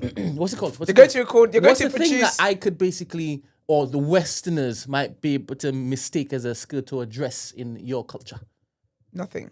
Nothing? For men, nothing. Nothing? No. Nothing? I don't know why that's going to change. Don't know why you're doing that. I don't know why you're doing all of that. I'm thinking, is it good? Like, is that something? I'm looking at you like, I know you want your brain to give you something more, but I can see that there's nothing else. Yeah, give me a minute. I give can me a minute. see Let me there's take nothing a bunch else. of pictures. But So what if it is? nothing? I'm signing up to it. Whatever you want me to I basically think as a rock man wearing a to be skirt would be so culturally, freeing. Like the appropriate. breeze under there. This is what I think men should enjoy that. shout out Jordan Stevens. He said, But I feel like if you do that though, there's no point like wearing boxes or anything like that. You might as well Why enjoy the not? free freedoms. why not? Enjoy the full freedoms. If you're gonna wear a skirt to feel like just the Sorry, when y'all wear airiness skirts, of it, do y'all wear underwear? I'm always wearing underwear. All right, so what's Well, most times. anyway? I don't know who asked you to ask questions. I'll talk to HR after this. I am HR. And I go back level. Yo! It's all right, cool. So, if I am attending a cultural event from one of my friends, Do you know you're not wearing skirts, man? no. Like I'm saying, it's called. You're labeling it this, but Yeah. it could look the same way, but be called something else. For example, what's the difference between a skirt and a kilt? One of them is cultural, another one is vibes. Vibes and outshala. Can I get a piece of cloth, right? It doesn't have the patterning on it. It's a tablecloth. A curtain. 100%. A curtain, whatever. And then you right? wrap it. And I wrap it around the same To be banner fair, actually, in which it is. I've done a kilt. And then you wear it outside or you And in your I wear house. outside. Can I not basically call it a kilt? I call it a skirt. So it's the pattern on the Someone piece just of cloth. deleted a comment and I really want to see what it said. It's like S or something. Speak your chest, big man. Don't be deleting comments and shit. Let me see if Rise I up. Bera. any pictures of Nigerian tribes wearing what Westerners may mistake Someone said as African men wear skirts. maxi dresses. Is that true? You need to let me know which African men, love. All right. All right. So, Nigerian traditional attire often includes garments that might be mistaken for skirts or dresses by those unfamiliar with them. Nigerian. Yes. For women, the Oh yes, wrapper Igbo men. is Sorry, a they were rappers. rectangular piece of cloth that is wrapped around the waist and secured, while the buba is a loose-fitting top worn with it. Men also have traditional garments Buba. that could be perceived as dresses, such as the agbada. I don't know why I said it like that. Agbada. I've heard this word before. Agbada. A flowing Where does that robe. sound? Someone said. Oh. Yeah. Robe-like garment. I even need to buff them up, you know. Or the baban rigger. Oh, I don't know that. A long, often Something else. intricately embroidered gown worn over a kaftan and trousers. Maxi dresses Sokoto, is low-fitting taking me out. trousers worn Shokoto. under the It's trousers. shokoto. Shokoto. Filler. The last TO goes down. Shokoto. Shokoto. Love it. So the way you said it, actually, that's the state. For Come sure. on. But yeah, I'll rock it. I man. get star crazy. Agbada is more like a cape. Fashion is so funny. But anyway, big up the big up people that wear like love skirts. What is this chief? Chief Zemo with son. Who's Is it a man? that? It's not Nigerian, is it? What is a barbaric? I've heard that before. Benin Kingdom. Oh, pick up them. Big them They're up. royalty. That's a king now. Any which way. Like I said, I'll rock it. I'd rock it. That's a big bloody cutlass. Well, the best for the king. Come on. Is that king? Or queen? Chief. Chief. Yeah, probably the equivalent. Anyway, Tyler Perry, child. I would definitely rock it, right? And So rack it. Sorry, one time Black China and her mum were fighting, and the mum was like, "I will rack your jaw," and then Black China was like, "So rack it." oh, wow. Did you do it? She's like, "Rack it." Did you do it? Of course she didn't. Can you That was stick there. off your mums? I needed to. no, I wouldn't. You're done though. I might So push she you. can't do anything. What's the difference? No, because you can't. It's different. I didn't punch you in the throat. Come Punching in in. the throat is different. If you push your mother down and fight your stairs, that's more severe than a little. I don't think slap so. on the Where's face. her risk assessment fighting people around the stairs? Who, your mum? Yes. Why are you talking about your mum like this? Why are you talking about my mum like that? To be honest, yeah. Put it over my side. Was that? Put it over my side. Let's see. Ask me What questions I've about- done? What? Would you fight your mum? No, I'm not disrespectful. That's good. I'll take beats. One thing about me, I'm I'll take licks disrespectful. and just walk away. I'm disrespectful AF. Yes, that's what I asked you. I like you, to- you punch up your mum. I like to let adults who don't respect themselves know they don't respect themselves. Oh That ain't no my problem. That ain't no gosh. problem. Oh my god. Anyway, Mr. Perry, child. Yeah. So we'll keep it across this. Like I said, the trial may not happen this year. It probably won't. I need to see what when it TD does- Jakes got to say about this. TDJ. Because TD Jakes. But do you think that, because I believe that celebrities know things are coming. Because remember that time Tyler Perry went on the stage with TD Jakes at his church, gave an offering and was crying all over the place. Do you think he knew that this was in the works? Or do you think he was trying to repent then? I think he's known this for a while. It's interesting. When Because they always have a public stunt, Brent. yeah. Something is gonna rock the church scene soon. I'm feeling it in the But it air. depends though, which scene. Because if something happens with TD Jakes, for example, I wouldn't care because I don't believe he's a true That's the follower scene- of that's Christ. the scene I'm talking about. That's that area over there. That's It's them people there. The Black Pentecostal scene. I think because he's a big name. Charismatic, more like. To be honest, he's retired, isn't he? He stepped Well, down. he stepped down, and I think he stepped This down may because be something's coming. because something's coming. I watched a few videos that allege some things about the man and his family. So Because what normally happens is months and months of paperwork and Yep. legal getting Yep. together before they actually look to. It could have already been filed, to be honest. because he said he's now handed the church. Imagine God calling you to the altar. Imagine God calling you to serve Him and to lead His people, and you now treat it as something that is like an inheritance, like a personal inheritance in your family, and you hand then down. you pass it down. Who was it? Wasn't it Samuel? Was it Samuel in the That's Bible? how it used to be back in the day. No, isn't who it? was before? Was it Elisha? Who was Samuel's mentor? And then that prophet, his sons weren't worthy of it. So it was given to what are the two boys? Samuel's mentor was the priest Eli. Eli. I think Eli had sons, and he thought he was raising his children up in the way of the Lord. And his sons were disobedient. And so the Lord said, nope, not Pass your it on. kids. Pass on. I love Pass on, I yeah. love the name Eli. Eli nice. is a strong name. And Samuel. Very Samuel strong is name. it's a strong name. Mm. I like David. David is a strong name as well. Mm. I like Bible names that like you just are not very common. David's very common. David is, to be fair. Eli is not. No, it's not. But then yeah, Why so don't you call your son Melchizedek? do you know what? No. I didn't even figure out what he did in the Bible again though. I'd want to call my kids something that like a name in the Bible that that they did great things, but they're not the biggest main character. Like my sister's name, Huldah.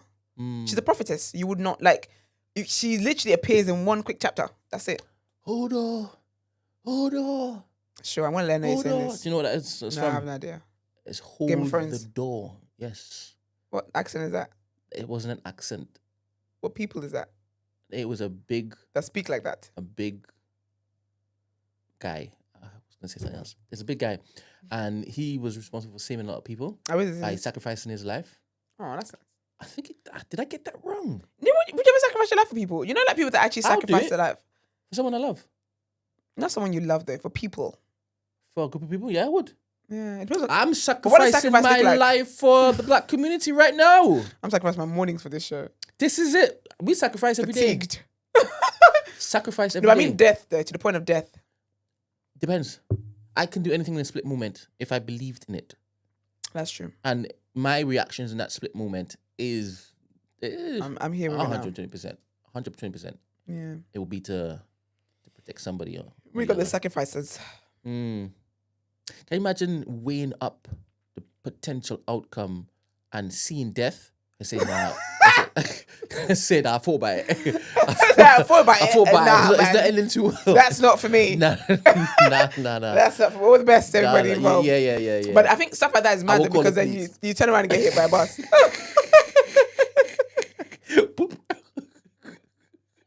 That's the worst thing. He who saves his life will lose it. But man. yeah, I find it interesting. All these celebrities always know that something's coming because he really went on Tyler. No, what's his name? TD Jakes' stage Yeah. and said he went on TD Jakes' stage, gave an offering, pledged some money to the church. So that's why I was giving TD Jakes. He out here giving his throne or the work of God to his to his daughter, and I'm just like, anyway, good luck to her and her wig. But anyway, what's it called? Yeah, Tyler Perry went on TD Jakes' stage and pledged some money, talking about. Then he was crying all over the place and then complimenting TD Jakes. Yeah. Sorry, can you all just remind me what actually happened to Hodor? I thought that like from the trauma of actually saying hold the door, it kind of made him a mute and all he could say was Hodor. And maybe it's because somebody he got left behind. I think maybe did got he? left behind. I don't know, I can't remember. But in the end, I think he sacrificed his life to help somebody. Oh, really? Yeah. I think that's how I got it conflated. But let me know how it all began. I'm gonna watch Game of Thrones again when this project's finished. and I'm gonna watch it in a big screen. Haha, the biggest screen. I'm gonna do a watch along the entire season. Oh, Game of Thrones. I've never watched that, and I don't think I ever will. Yeah, you probably won't. It's not for you. It's not for. It's I don't like things that are like old. That's set in like back in the the long time ago days. Yeah, the Night Walkers got him. Game of Thrones is so wavy, man. You think White Walkers? Night Walkers. Sorry, Elle said it's white. White Walkers. Yeah. They walked. They walked in the At night. night, but they were white. Not white people, very but they were crazy. dead. Ice, cold. watch Them it again, last actually. scenes were wavy. I loved how it is that they clashed with humans. Did you like the last season of Game of Thrones? So Because that what I you hear just a lot said? of commentary. I hear a lot. What? Is that what you just said? Like the last? No. I like how it is they moved. Like Okay, they okay. fought people. Because those were the epic battles, you get me? Because nobody's looking to run through White Walkers, sorry. You understand? So when it is that you find people that they discover, wait, this kills them. I'm like, all right then, you're a brave one. Even the people on the wall, those people who gave their life to just stand by and look after like a whole section of the region, Yeah. and some of them were sent there for punishment. I understand. But when they were ready to fight, they were like, come on, let's go. going at it. Let's go. That's why I love John. Wick. No, not John Wick. But he might as well be John Wick. He didn't die. In fact, he rose from the dead. Do you understand? And also, the queen of the... Is it the queen of the dragons? The mother of dragons. She rose from the dead too. Imagine her husband. Did her husband kill her? Am I misremembering this? Probably I'm misremembering this. But she died in fire. And she was reborn. Baptized in fire. The song's devilish, right? But she came through and I'll she let was you able to judge control that. the three eggs that she kind of died with. You get me? Okay. But Game of Thrones is too legit for people like your taste. You it's keep not bad. to Greenleaf and them things there. You get me? I don't watch Greenleaf. And reality TV. I don't watch reality TV shows like that. Actually. Which you have a whole bloody topic in. Okay, because you're Atlanta. such a smart ass. When's the last time I contributed to that To be honest, I conversation? know why I got offended by what you say. No, you you were should've- watching no, Game of no, Thrones, but no, here no, we no. are, right? Since Here you got we your are. degree and everything. Yeah, you don't When's like the good last stuff. There's something that The Wire. You didn't watch The Wire. I haven't watched The Wire You didn't either. watch The Wire. You ain't planning to watch The Wire, but you should I watch will it. probably. You should I sit will. down with your husband and watch it. I will. Because I I think I think will. you would get so much from it. Yeah. And then it's not gonna run as though it's a Netflix and chill things. It's not. So don't be like, yeah. What's Netflix and chill? When it is that you end up nookie-ing. You Oh, get I don't me? know what that is. Good. Keep it that way until it is you're married. Thank You you. get me? I will. And then not just then.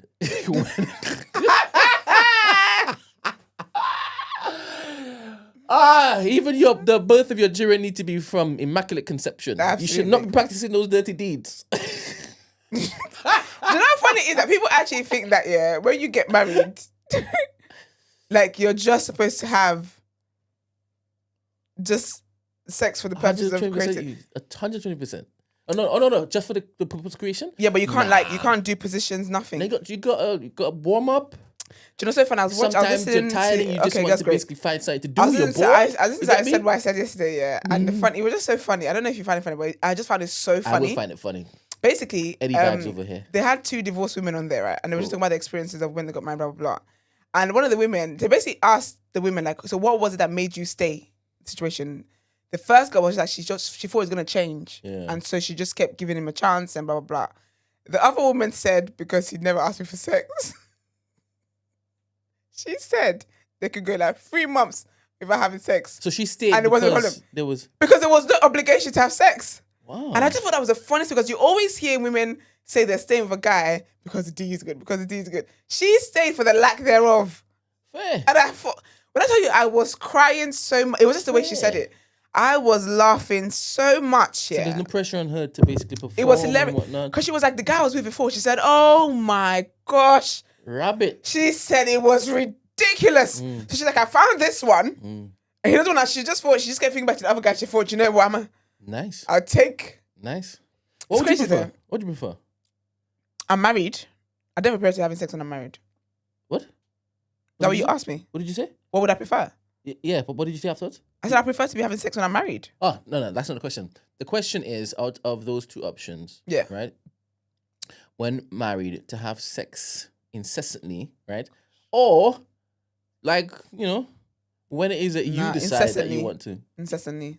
All right, you'd rather that than that. So Yeah, sex is because important to you. I'm very attracted to people that I'm with, the person I'm with. Mm. So that makes sense. The carnal aspect of it would just kick in. Yeah, I think it's like a natural vibe. But when you lose that, would you lose that Definitely not. attraction? That's why that's why you don't have sex, you get married. You build intimacy on other things. There and we then go. you carry those on alongside the sex. There Sex is we an go. extra, not the thing. There we go. Because this is my theory, and I don't have sex. I've never had sex, so I wouldn't know if it's true Of or not. course. But I believe You that don't know what? What? Oh, how true it is or not. Okay. Yes, it's a theory. Yeah, fair. I theorize on here sometimes, right? We know. 100%.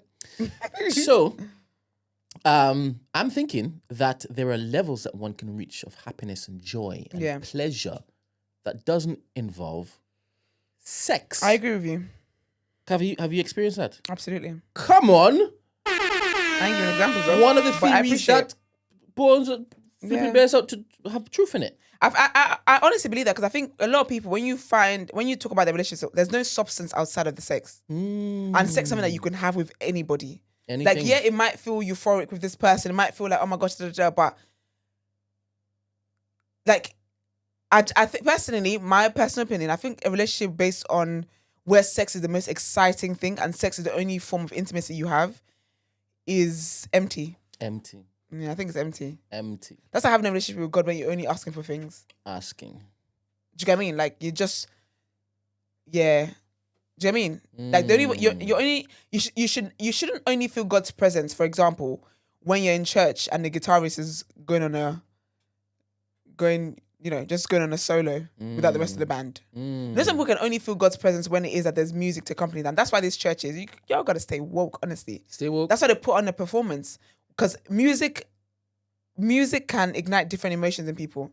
So they basically in these false churches, a lot of them, not all, but all false churches, but not all churches, they the band has to be on point because that's how they can get you to the point of feeling like you're breaking down, feeling like you want to just it's like you just feeling low and down and like, oh my gosh, I'm reflecting so much. Oh my gosh, I love God so much. But then when you leave there, you don't feel the presence of God going with you. You shouldn't only feel, that. I agree. Retweet. Question. Done. Do you see Chandler Bing as a liar?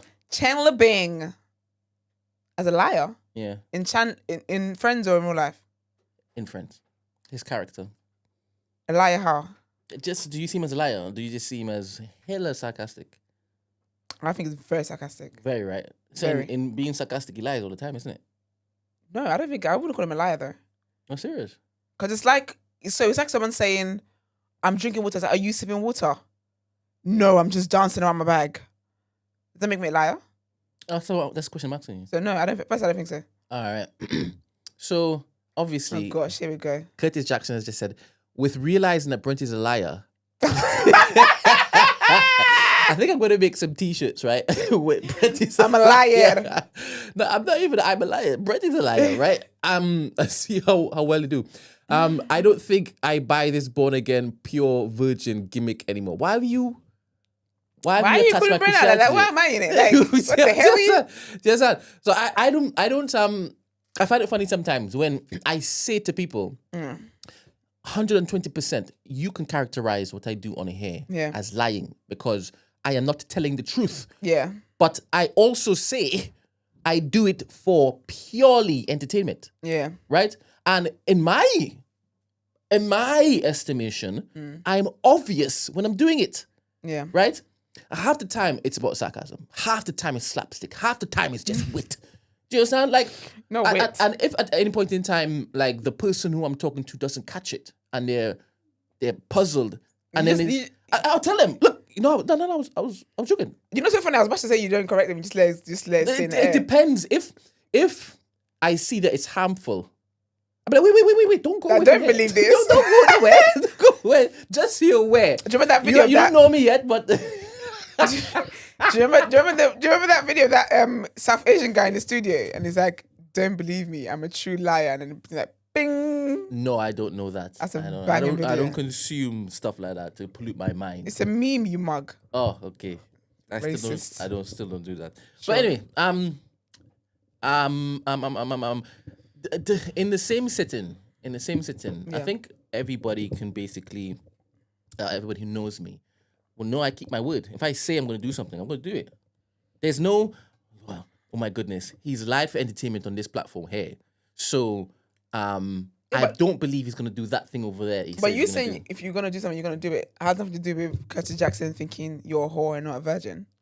Well, I just said that So you're not gonna I'm have sex. theorizing, and I just theorized. Like I kept my word. So why can he see that as Kept me? your word on what?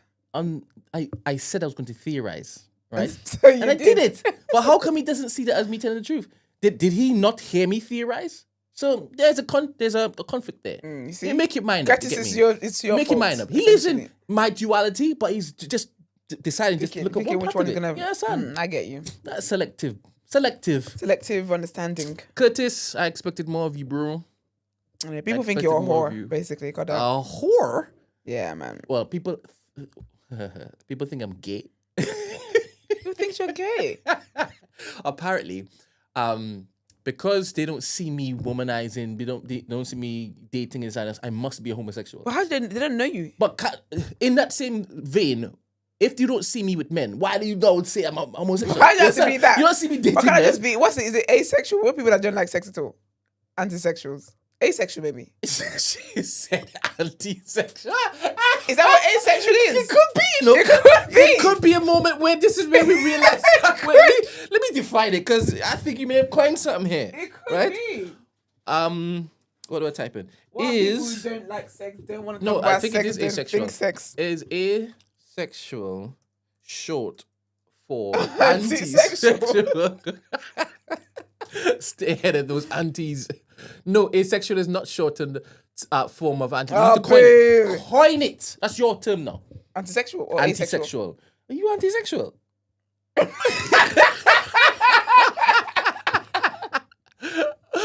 Oh, you staying ahead of the antis. Oh my gosh. Stay ahead of the aunties. Oh my gosh. Yeah. So I've been accused of being a homosexual. But who? By who? Women or men or women?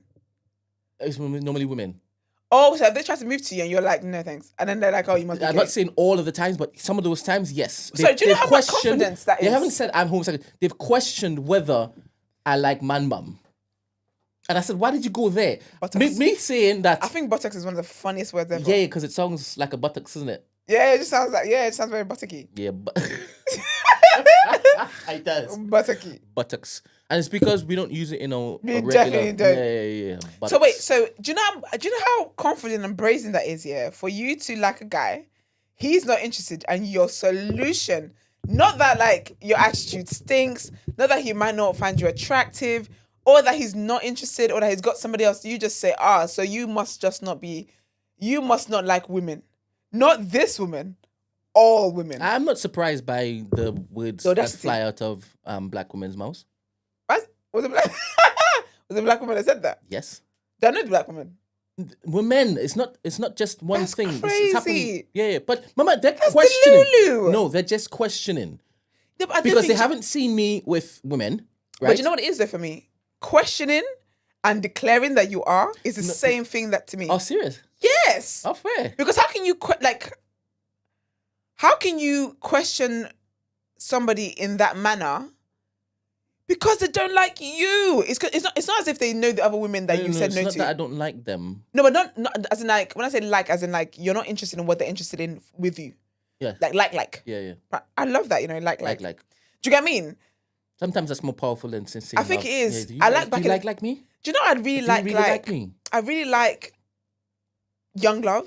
Like love when you when you fancy somebody back in school. I love fancying people, That's why I aspire to. I aspire to fancy somebody.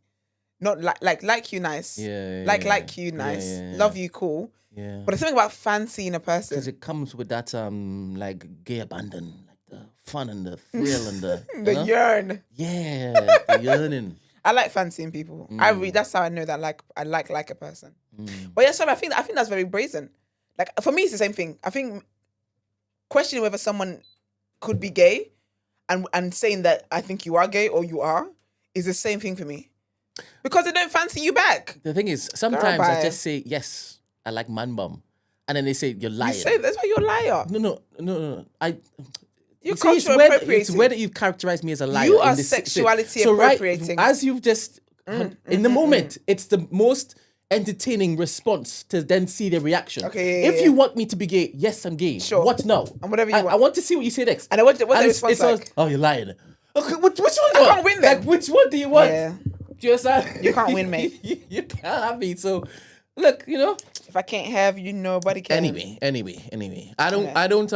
not gonna let anybody try to catch me on any sort of Absolutely phobia or ism. You ain't gonna catch me. You understand? So I'll lead into every single one of them. I'll lead into every A bit of single this, one. a bit of that. I have too important work to do. You're not That's gonna pop me just down. greed. That's just greed. Jesus Christ. I actually know what that means now. Like, I have context of where that's from. I don't know why you have that content and you're still saying it. Yeah, I have to stop because You have to. That's now I've blasphemy. seen That it. guy was Now I've absolutely seen- crazy. No, but he was praising God, man. He was pathetic. You weren't praising God. Brent was just popping and locking it. That was terrible. He was making noise. That in was people's ears so terrible. on a Jesus Sunday morning. Christ. Anyway, we'll see whether we'll find out what's happening with Tyler Perry's situation. Like Brent said, probably won't talk about it till next year or something. But you know what as well? This is not the first alleged one. Remember Word on Road months ago? I talked about there was an actor. I can't remember his name now. If someone knows, please tell me in the chat. And he said that there was a powerful man in the industry, black he man in did. the industry, and he never gave a name because he said that if the person reached out to him and they can sort this out quietly, he ain't gonna say a name. Never came back to say a name. At the time, I think we had speculated. Yeah, people were speculating And that it Tyler was Perry thingy. was right at the top. Yeah, because he had been in Tyler Perry films and stuff like that. So allegedly, this is not Tyler Perry's first rodeo in this space. Oh man, well, he will come out when it is that he I don't think he'll ever come out there. serious. No, because of his thing with church and all that stuff. I don't think he'll ever, because he said in the text messages as well, didn't he? Something about church and stuff like that and like religion. Does this give more rationale to why he has subjected black women to trauma in his films No, over the years? it gives context for all the sodomy he has going on in his shows. There's a lot of sodomy. I told you I've never watched What's any. that show? There's one on Netflix. Me and Gina talked about. Did Ramsey talk about it as well? The one where they. No. That was another film. The one where they dropped the dead body out because the people want the casket back. Forget that one. There's a show on thingy on Netflix. Let me When try you and say find it. sodomy, you're just talking about bum play, right? With No. straight people and also No, gay I'm people. talking about everybody getting it in. Ah. Where is it called? Let me see. Tyler Perry. It's a series, and I watched the first season. I said, "Yeah, not doing this." Beauty in Black. It's called Beauty in Black. It has also he always in his shows. There's always some kind of secret. There's always a secret. Someone who's secretly gay. Always. What was the one where what's it called? Janet Jackson, like you doing the bending or you bending over or whatever. There's always someone that's kind of secretly gay in there. There's always a secret man who's secretly gay and then ends up giving his wife HIV because we're messing around with hoes and stuff on Grindr. Yeah, thank you, Miss T. Black in Beauty. Or Beauty in Black. That one. So, yeah. All right. All the best You've to done. him, Yeah. everybody. We will keep ahead of all of this. We will. Let's move into the wrap up. Sure. Let's move into the wrap up.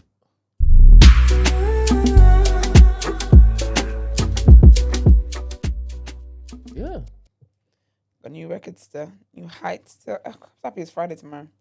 Which is great. Which is very great. Yeah. Very, very I great. always look forward to the weekend because it means extended time to basically work. What? Not for me. No, not. But you know, I feel like my weekends are busy though. Like every single day of the week is busy. Monday to Friday, I've got work, whatever, blah, blah, blah. Saturday, I go to the gym in the morning. Then I guess if I don't have plans for the rest of the day, I can relax. Sunday, I wake up early. Well, I don't wake up, but I wake up early in the morning to go to church. Like there's always something to wake up for. Which is a blessing. It's a blessing to wake up. I guess, yeah, it's a blessing to have things to wake up for. But once in a while, I want to have a lie in, do nothing in bed. Like, do you know what my life used to be like? You just came back from 2 holidays. Wait, wasn't it enough? No. Wow. So First of all, for me, this I is- have a spirit of needing to move in Love order that to for you. feel. Love that thing. Love that thing. I've been moving Like all my life. human beings need I've been- purpose. Wonderful. I've been moving all my life. This is a tricky thing about holidays, right? This is the tricky thing about holidays. When you're in a hotel, right? When you're in a hotel, so when I'm in Lagos, right? Let's start with Lagos. I go to the gym in the mornings and stuff because I'm working out there. So I go to the gym in the morning. So I'm on a holiday, But you're really just but doing the same thing. I'm just living in a different Environment, right? But a holiday, the tricky thing with a holiday is that the breakfast is from like 7 to 10. You have to basically get up. And, Not even just that though. I have to go to gym in the morning. I have to go to gym I have to work out fasting. I can't work out with food in my stomach because it's just a whole thing, right? But yeah, so if I'm going to go to the gym while I'm on holiday, which I do, I have to wake up early, go to the gym, so that in time, so that I can grab the breakfast before it's done. Do you get what I'm trying to say? So I'm still waking up early on holiday. Oh, what life. Yeah. the first world problem, Are you not an really. early bird anyway? I am. I think if you took a whole week to just shift your patterns of sleep and wake and productivity, maybe even 10 days, I think you run back to your norm. I'm an early bird because I think the mornings are very productive for me. Like even when I was in uni and stuff, I've always been an early bird. That's like the best time I would revise. Like I wake up early when everyone's like when the house is really quiet to do revision. Like I've always been like that, but bloody hell, mate. But then there was times when like if I had nothing on the weekend, for example, I don't remember when that was. I've always had something to do on a Saturday. Even when I was recording No Shade, I was recording. But at some point in my life, I can't remember when, but my Saturday would look like me waking up early because my body naturally does that. But then I just lay there, or I just go and make myself breakfast, and then I've eaten, and then I'm like, okay, I'm gonna I'm gonna have a nap. Then I nap. I've had a nap in so long.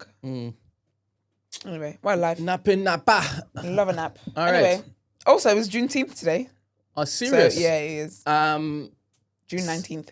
That's smart. Celebratory love and respect and well wishes to all of the Juneteenth Celebrators. Absolutely. Big up I would Bright love and for one of your people to come and share us the history of the Juneteenth thing. What people? The Juneteenth celebrants. Americans. Black Americans, right? Black Americans, yeah. Yeah, Stacey. You'll be calling Stacey up for any little thing that's American related. To be honest, but I love that for her, but but girl, that give the girl a break. That type of blessing that's been bestowed upon her. That's what we're calling it now. It's Instead her of calling. gaslight you into working. Her calling is Can to you imagine talking about basically your share blessing? so much wisdom so eloquently.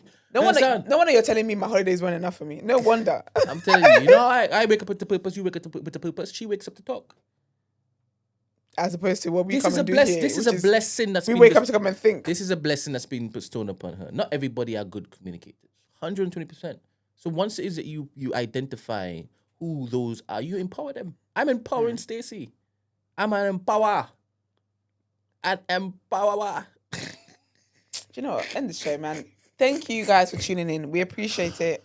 Love Every ya, single love ya, time. love ya, love Follow us ya. on socials, all that good stuff. Like the video, please. Subscribe to the channel. How many subscribers do we have?